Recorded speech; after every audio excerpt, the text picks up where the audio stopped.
예, 그러면 이번 시간에는 계통의 개념부터 시작하도록 하겠습니다.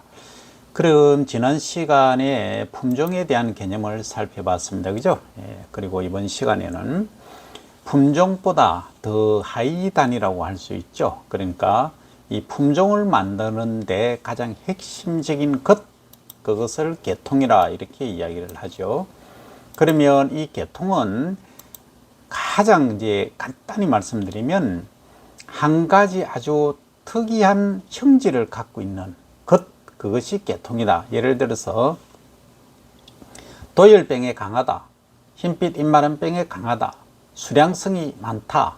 다른 행질은 다 무시하고 이 한 개 정도 또는 두 개도 있겠지만 이런 아주 기본적인 그 형질을 갖고 있는 것을 계통이라 이렇게 말합니다. 그러면 이 계통을 교배를 해서 A 곱하기 B 해서 품종을 만들고 이렇게 하는 거죠. 또 품종 간에도 우수한 게 있으면 품종 A, 품종 B를 교배를 해서 C를 만든다거나 이렇게 하는 것이죠. 자, 그러면 계통은 정의가 이렇게 되어 있습니다. 재배하는 동안에 이형 유전자형을 분리하고 다른 유전자형이라는 뜻입니다. 자연 교잡, 그리고 돌연 변이, 이형 종자 기계적 혼입 등에 의한 품종 내의 유전적입니다. 유전적 변화가 일어나 새 특성을 가진 변이체의 자손이라는 의미로 쓰입니다. 다시 한번 말씀드리면 재배 기간 동안에 이형 다른 그 형질의 유전자형을 분리, 자연 교잡, 돌연 변이, 이형 종자, 기계적 혼입, 그러니까 이 탈곡을 한다든지 하다 보면 이 혼입되는 경우가 있죠. 다른 종자가 섞인다는 거죠. 등에 의한 품종 내에 유전적 변화가 일어나서 새로운 특성을 가진 요겁니다. 새로운 특성을 가진 변이체의 자손이라는 의미입니다. 그러면 품종 육성을 위해서는 인위적으로 만든 잡종 집단에서 특성이 다른 개체를 선발하거나 정식한 개체군이다. 요게 핵심입니다. 특성이 다른 개체를 선발하거나 정식한 개체군. 요게 이제 계통의 개념입니다. 자, 그러면 우리가 계통에서 순계라는 게 있습니다. 순계는 뭐냐면 계통 중 이제 유전적으로 고정되어 있는 것입니다. 그러니까 동형접합체라고 이야기를 하는데 이것은 순계 우리가 분리 이런 말도 씁니다만 계통 중에서 유전적으로 고정되어 있다. 그러니까 이것을 A라고 가정하면 A를 심으면 A가 나야 되는데 어떤 경우는 AB가 나고 BC가 나고 이런 경우가 생기죠. 그게 아니고 A 심으면 A가 계속 지속적으로 유지된다. 여기 이제 고정되어 있다. 이렇게 말합니다. 그 다음 영양계는 클론이라고 하는데 이것은 뭐냐 하면 우리가 이제 종자를 이게 이제 종자가 예를 들어서 이렇게 생겼다 라고 가정하면 또 이런 종자와 다른 종자가 또 있을 수 있죠. 어떤 종자냐 하면 이렇게 생긴 종자 하여튼 이렇게 생긴 종자가 있다고 가정을 하겠습니다. 그러면 우리 번식을 할 때는 이 종자를 토양 속에 심었을 때 이제 이 많이 달리지 않습니까? 한 개를 심으면 100개가 달리는 것, 1000개가 달리는 것 이렇게 있지 않습니까? 이렇게 번식을 하는데 그게 아니고 이런 경우입니다.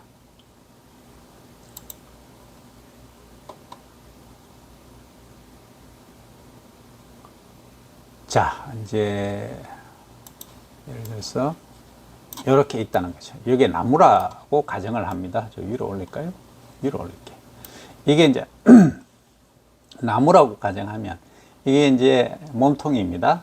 줄기고 여기 이제 뿌리고 여기 이제 가지입니다. 가지나 잎이다. 가정하면 요 가지나 잎 일부분을 떼어서 심는 거죠.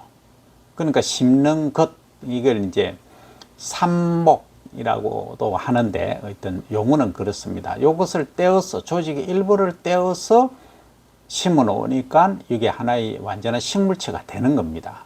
그렇게 이 동물과는 다른 식물의 특성이 그렇습니다. 이 조직 하나만 조금만 떼어도 가능하다는 거죠. 통상적으로 여러분들이 알고 계시는 것은 그런 겁니다.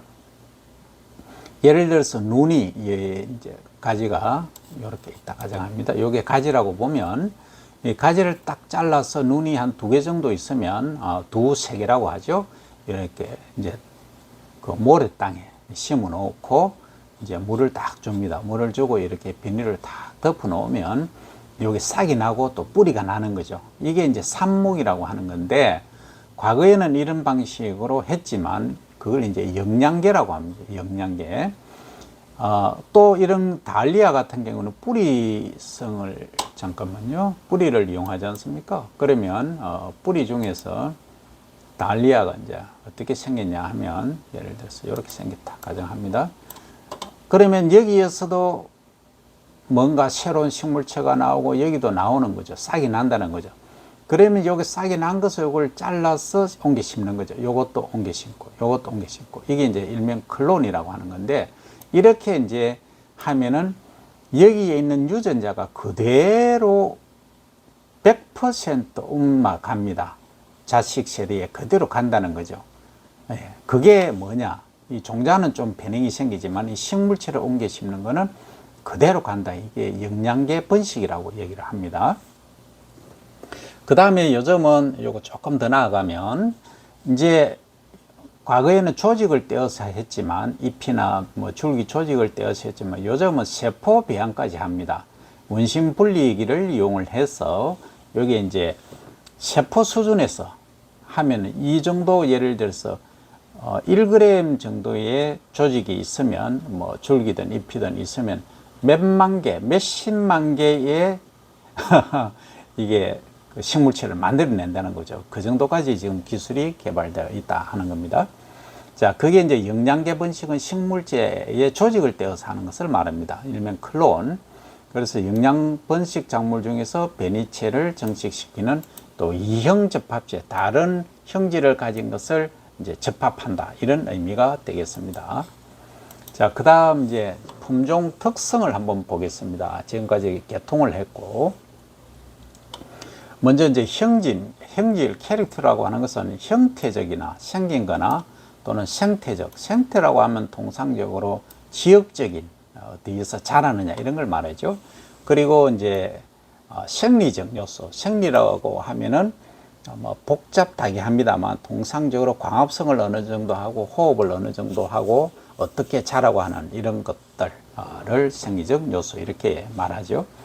그 다음에 이제 품종의 특성은 보면 품종의 형질이 다른 품종과 구별이 되어야 됩니다. A라는 품종이 있는데 B하고 똑같다 하면 이거는 같은 품종이지 다른 품종이 아닌 것이죠. 그러니까 특성, 나타난 잎의 형태도 그렇고 이삭의 형태나 그리고 줄기의 형태나 이런 것들이 다른 거하고 차별화되어야 된다, 구별이 되어야 된다. 소위 구별성 이렇게 말하죠.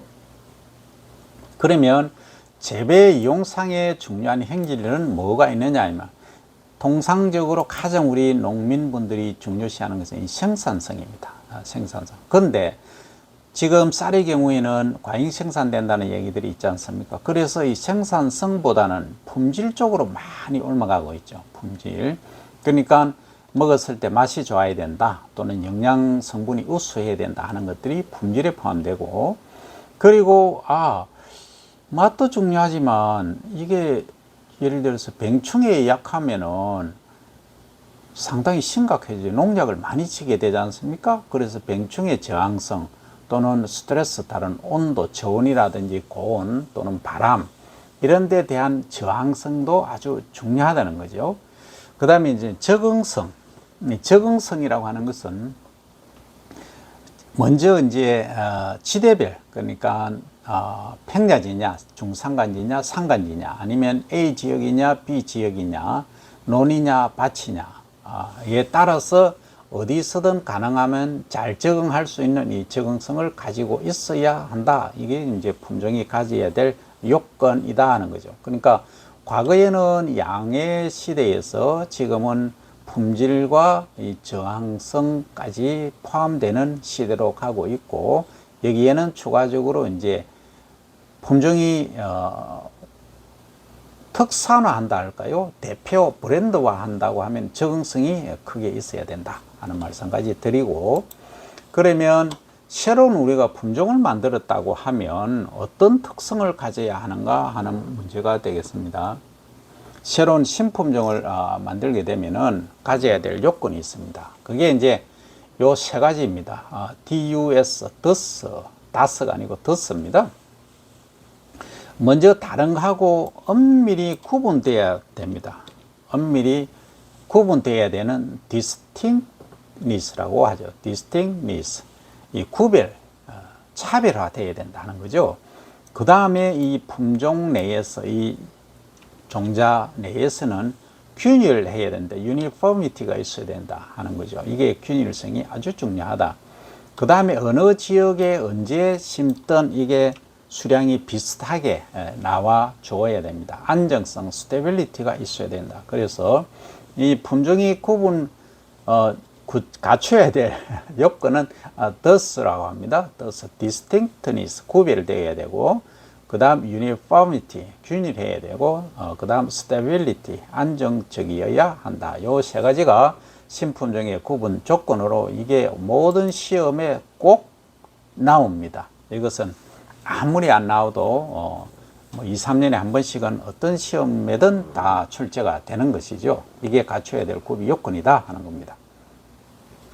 그러면 이제 국가가 지정한 보호품종이라는 게 있습니다. 이 국가적으로 아주 중차대한 일이죠. 그래서 국가기관, 특히 이제 국립종자원이 있죠. 우리나라에서는 여기서 품종을 보호해야 된다는 보호권을 설정합니다. 이게 이제 처음에 시행된 게 종자산업법이 97년 12월 말에 이제 시행이 되었죠. 그리고 이제 여기에는 신규성, 아까 얘기한 DUS라고 했죠. DUS, 신규성, 구별성, 균일성, 안정성. 여기는 이제 구별성하고 신규성이 이제 새로 들어가 있지 않습니까? 새로운 신품종이죠. 우선 새로운 품종에 있어서는. 그 다음 고유 품종 명칭, 그 다음에 품종 보호 요건, 이런 것들을 보호 품종으로 보호 가능하다 하는 거죠. 그래서 고유 품종 명칭은 재래종, 토종 이런 경우를 말하는 것입니다. 그래서 국가적으로도 이렇게 국립종자원에서 품종 보호권을 설정해 놓고 있습니다. 그래서 이 종자라고 하는 것은 지금은 그 시드워의 시대라고 합니다. 그러니까 종자 전쟁의 시대다. 그만큼 종자가 중요하다는 거죠. 그래서 우리가 가지고 있는 이 품종은 보호해야 된다. 그래서 전 세계적으로 농산물은 가지고 들어올 수가 없습니다. 그러니까 가공된 거, 뭐 이런 거 외에 종자로 이렇게 가져올 수는 없는 거죠. 그래서 여러분들이 해외 여행을 하시다 보면 새로운 과일이 있다 해서 그냥 막 가지고 오시면 안 됩니다. 전부 검역을 거쳐서 이제 하게 되는 것이죠. 자, 그 다음. 그러면 우리가 이제 품종을 선택할 때는 어떤 품종을 선택을 해야 되는가 하는 거죠. 먼저 어떤 목적으로 재배할 거냐, 그 다음에 거기에 재배되는 환경이 어떠냐, 그리고 재배 양식은 어떠냐, 그리고 재해는 어떤 게 있느냐, 그리고 위험 분산, 이 용어는 이런 경우입니다. 우리나라의 남부지방 같은 경우에는 8월, 9월에 특히 이제 태풍이 심하지 않습니까? 그러면 이 태풍이 심한 지역에 A라는 품종을 이제 키가 또 되게 크고, 그러니까 바람에 약한, 그러니까 도복 저항성이 약한 이런 품종을 심었다 하면은 이게 심각한 문제가 되죠. 그러면 이런 지대, 이런 시기에는 이 도복 저항성이 강한 품종을 심는다 하는 것이 핵심이죠. 이런 것들이 이 재해에 대한 위험을 분산시킨다. 그러면 이 시기에는 또 안 심을 수도 있죠. 그죠? 이런 것들이 위험을 분산시키는. 그러니까 이거는 재배 시기에 따라서 8, 9월에는 재배를 안 한다 하는 것은 이게는 이제 시기에 따른 위험을 분산시키는 거고, 그렇지 않고 또 저항성 품종을 또 심는 경우도 있고, 또 거기에 전혀 개의치 않는 작물을 또 심기도 하는 겁니다. 그 다음에 또 우리가 고려해야 될 것은 내가 A라는 그 작물을 심어서 또 품종을 심었는데 이게 마케팅이 안 되면 아무 의미가 없습니다. 내 혼자 먹고 지내려고 하면 관계가 없지만 우리 농업인들이 가장 추구하는 바는 시장성입니다. 경제성이기 때문에 이것들을 고려해야 된다. 그게 결국은 뭡니까? 소비자하고 관계되죠. 소비하시는 소비자분들이 어떤 걸 선호하느냐. 그러니까 과거에 한번 돌이켜보면 블루베리가 아주 유행하던 시절이 있었지 않습니까? 그게 채 10년을 못 갔죠. 그 다음 또 아로니아라는 게 또 나왔죠. 그 아로니아가 또 10년을 못 갔죠. 그러니까 다시 최근에는 또 블루베리가 또 부각이 되곤 합니다만 베리류가 건강에 아주 좋기 때문에 이게 사실 돌고 도는 그런 특성이 있긴 하지만 어쨌든 소비자분들이 어느 정도 찾으실 것인가 이것은 내가 만들어 가기도 합니다. 유튜브를 통해서라든지 홍보를 통해서 내가 이런 제품이 좋다 해서 소비자분들에게 홍보를 할 수도 있지만 기존의 소비자분들의 동량, 마케팅 하는 양을 보고 선호도를 조사를 해서 내가 재배를 하는 방법도 있다는 거죠. 예를 들면 이제 이렇게 되어 있는 겁니다. 전분이 원료인 고구마 재배 기술로 전분 함량을 높이기는 어렵다. 그래서 전분 함량이 높은 품종을 선택한다. 그러니까 재배 기술을 내가 아무리 소위 용을 써봐도 전분 함량을 높이기는 어려운데 품종적으로 전분 함량이 높은 걸 일단 선택하면은 벌써 선점하고 가는 거죠. 그 다음 병해가 많이 발생하는 상습지, 그러니까 조금 저지대라든지 물이 찐다든지 이런 데가 많이 발생하죠. 그러면 이런 데는 병충해 저항성이 강한 내병성 이제 품종을 심는다는 거죠. 그리고 또 이런 경우도 있어요. 이제 산간지라든지 저지대 가면 찬물이 나는 이런 곳이 있습니다. 그러면 이런 데 이제 보리를 똑같이 재배한다고 했을 때 이 보리가 생육을 잘 못합니다. 그러면 내냉성, 내라고 하는 것은 견딜 내, 인내할 내, 리지스턴스용으로 하면은 저항성이죠. 차가운 데 저항성을 가지는 보리를 재배한다는 거죠.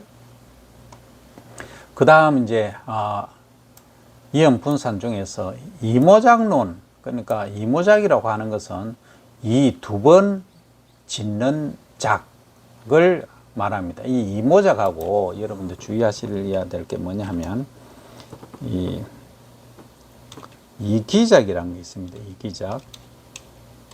이기작은 뭐냐면 같은 동일한 품종, 동일한 작물을 1년에 두 번 재배하는 것을 이기작이라고 하고 이모작이라고 하는 것은 다른 작물을 재배하는 것이 1년에 그럼 벼를 재배하고 보리나 밀을 재배하는 경우를 예를 들 수 있고 또 콩을 여름에 재배하고 또 보리나 밀을 또 재배할 수 있는 이런 경우가 이모작이고 이기작이라고 하는 것은 벼를 일찍 심어서 또 8월에 벼를 한 번 더 재배해서 수확을 하는 경우를 말하죠.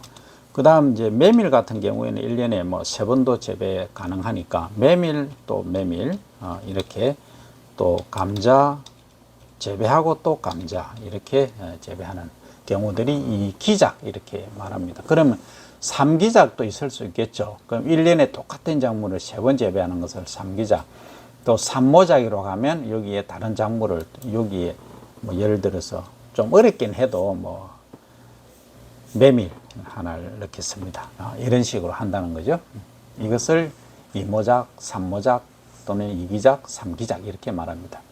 그래서 이런 경우에는 논에는 조숙성은 빨리 익는다는 거죠. 보통 보리는 6월 초에 이제 수확을 하지만 5월 중순에 수확한다 하면 그 사이에 이제 다른 벼를 또 직파를 할 수도 있겠네. 이러면 그래서 만식 늦게 심어도 되는 늦게 심는데 적응하는 벼 품종을 선택한다는 이야기가 되겠습니다. 조숙성은 일찍 익는다는 얘기죠. 일찍 익는다. 익는다는 말은 다른 말로 하면 수확한다 이 말입니다. 자, 그 다음 농업연구 지도 관련 기관 그리고 지방자치단체가 권장하는 우량 품종을 선택해야 된다. 이게 가장 핵심입니다. 그 기농기촌 하신 분도 그렇고 현재 정착하신 농민분들도 내가 잘났네, 내가 뭐 특수한 거 가져왔네 하시다가는 큰 코 다칩니다. 그래서 반드시 이 농업 기술이라고 하는 것은 그 지역의 주변 분들이 가장 잘 아십니다. 그래서 농업 연구 관련 또는 지도 기관, 그러니까 시군 농업기술센터라고 있습니다. 시군 농업기술센터에서 지도를 반드시 받으셔야 됩니다. 그리고 이제 지방자치단체가 권장하는 품종을 선택하시길 간곡히 부탁을 드리고, 그 다음 그 품종의 특성과 단점, 재배상 유의점을 파악해서 적지적작이라고 합니다. 적당한 그 장소에 적당한 품종, 적지적 품종을 선택을 해야 됩니다.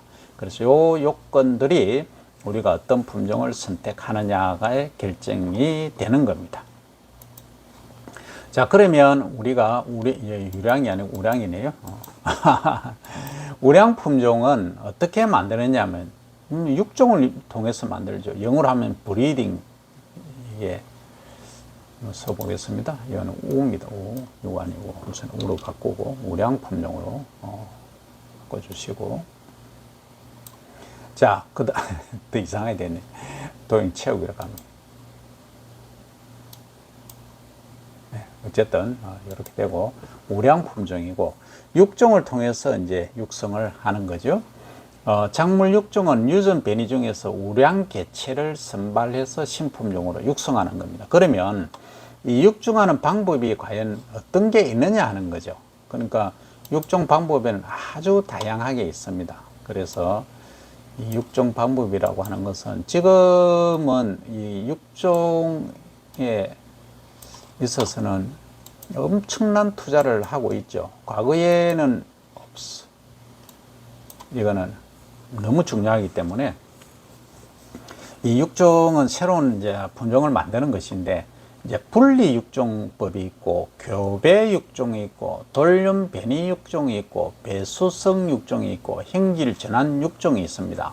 그러면 요 5가지를 가지고 과거에는 통상적으로 교배 육종과 분리 육종, 돌륜 변이 이런 것들을 많이 했지만, 최근에는 배수성 육종, 요거는 뭐 그 호르몬을 많이 사용을 하죠. 그죠? 우리가 씨 없는 수박 하면은 오장춘 박사님을 생각하시는데, 이게 이제 코리친 처리를 해버리는 거죠. 그러니까 2배체를 4배체, 그러니까 2배체하고 4배체를 교잡을 하니까 3배체 씨 없는 수박이 나오더라, 이런 거가 되는 거죠. 그 다음에 형질 전환 육종은 가장 최근에 이제 유전자를 옮겨서 소위 키메릭 DNA라고 합니다. 그걸 만들어서 하는 것이죠. 상세한 내용들은 또 요 세부 항목에 설명을 드리도록 하겠습니다. 자, 그 다음 육종의 주체가 누구냐? 최근에는 그 민간이 될 수도 있지만 통상적으로 농촌진흥청에서 우리 주작물들은 하고, 그리고 민간 기업인 종묘회사에서 이제 할 수 있는데, 이 우리가 IMF 때 종묘회사들이 거의 외국계 기업이 다 넘어갔습니다. 하나가 딱 남아있는데 농우바이오가 남아있죠. 경기도 이천에 있습니다만, 이 농우바이오 하나가 이제 국산이고 나머지는 다 이제 외국에 참 안타깝습니다. 넘어가 버렸는데, 그리고 이제 대학이라든지 개인 육종가가 또 육종을 할 수는 있습니다. 할 수 있는데 개인이 육종하기는 상당히 어렵습니다. 이 육종이라고 하는 것은 한번 이제 내가 A하고 B하고 교잡을 예를 들어서 했다. 그럼 C라는 걸 만들었다. 나는 이 신품종이라 하는데 아직 품종이 아닙니다. 그냥 교배해서 C를 만든 거예요. 그걸 심어 놓으면 이 C가 갖추어야 될 요건들이 한 6세대까지 6번 정도로 재배를 해야 그 결과가 나온다는 거죠. 그래서 섣불리 어떤 분들은 그걸 모르고 내가 새로운 거 만들었다, 자 심어봐라 해서 심다 보니까 나중에 되니까 이상한 게 나오고 하는 거죠. 그래서 손실을 끼치고 하는데, 하여튼 그렇게 하시면 안 되고, 이런 경우는 있습니다. 그 옥수수 같은 경우 예를 들자면 이런 경우죠. F1이라고 하죠. 하이브리드, 잡종이라고 하죠. 이런 경우입니다. 자, A라는 거하고 내가 이제 B라는 애를 교잡을 해서 이제 C라는 애를 만들었어요. 그럼 A는 뭐냐 하면은 키가 작다. 키가 크면 어떻습니까? 키가 크면은 수확하기 힘들죠. 그러니까 우리가 이제 열매로 먹는 걸 예를 드는 거예요. 그런데 B는 키는 큰데 이삭이 많이 달리고 뭐 수량이 많다. 결국 수량이 많다 하면은 좋죠. 근데 요즘 또 맛의 시대니까 또 뭐 맛이 좋다 하는 특징을 가지고 있어서 교배를 해서 씨를 만들었어요. 씨를 만들었는데 실제 처음에 이제 나타나는 행질은 키도 작고 키가 작으니까 어떻습니까? 키가 작으니까 도복 이제 바람이 불어도 잘 안 쓰러지죠. 단단하게 견디고 있는 거죠. 그 다음에 뭐 이삭 수량도 많다. 그 다음 맛도 좋다. 맛이 우수하다. 그런 이런 특징들을 이제 가지고 있으니까 아주 이제 좋죠. 좋은데 결국은 뭐냐면 이 처음 심었을 때 A하고 B하고 교배를 해서 C를 만들었었는데 첫 해에는 아주 이게 성질이 좋은 거 딱 요것만 나오는데 그 다음에 이 종자를 다시 심었어요. 심으니까 이상하게 되는 거예요. 이게 수량도 적고 맛도 좀 별로고 그 다음에 또 심으니까 더 이제 안 좋아지는 거죠. 그래서 이런 경우는 F1 잡종 소위 하이브리드라고 합니다. 이런 것을 이제 선택을 해줘. 그래서 매년 이 종자들은 이제 샀어야 됩니다. 그러니까 벼 같은 경우에는 대체적으로 이제 자가 소분을 하기 때문에 좀 덜한데 이 옥수수 같은 거, 그 다음에 요즘 나오는 파프리카 있지 않습니까? 파프리카는 무게로 치면 금보다 비싸다는 얘기를 과거의 얘기입니다. 할 정도로 이 파프리카 종자가 비쌉니다. 하나에 뭐 500원, 1000원까지 하죠. 종자 하나에. 그 정도로 비쌉니다. 그래서 이만큼 종자가 중요하다 하는 겁니다. 그래서 육종도 개인이 이렇게 하시기는 상당히 어렵다. 힘들다는 점까지 말씀을 드리고 이런 단계를 거친다는 것이 되겠습니다.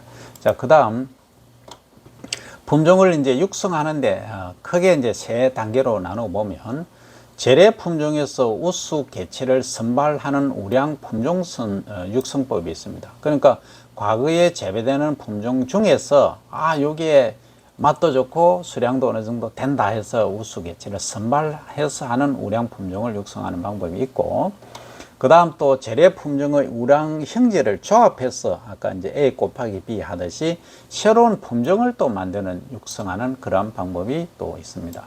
그 다음에 이제 유전적 거리가 먼, 이 말은 유전적 거리하고 지역적 거리가 어떻게 보면 비슷하긴 하지만 차이가 날 수도 있습니다. 이거는 그러니까 전혀 다른 이제 개념을 가지게 되는 것이죠. 그러니까 A라는 것은 1이라고 하겠습니다. 1이 있으니까 1이라고 하는 것은 수량은 많은데 맛이 없다.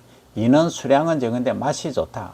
아주 생긴 모양도 아주 다르다는 거죠. 다른데 이 C라는 것을 이제 교배를 하는 거죠. 그래서 지역적으로 멀면은 통상적으로 이 차이가 많이 있지만 지역 뭐 예외가 있기 때문에 그래서 유전적으로 얘기를 합니다. 유전적으로 그러니까 생긴 모양이나 맛이나 수량이나 이런 겁니다.